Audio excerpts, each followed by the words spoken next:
Работниците од ОХИС, собрани пред споменикот на паднатите борци кои се наоѓа пред владата, одлучија да го стават протестот во мирување до вторник. Утрово во 8 часот председателите на синдикатот од фабриката и синдикатот на индустрија, енергетика и рударство одржаа состанок со управниот одбор кој им соопшти дека вработените од ОХИС до петок ќе ја добијат декемвриската плата.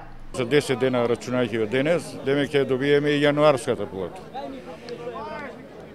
А наредниот период па имаме обеќање дека од владава ќе помогнат за уште евентуално една плата, што е таа би дошла февруарската плата.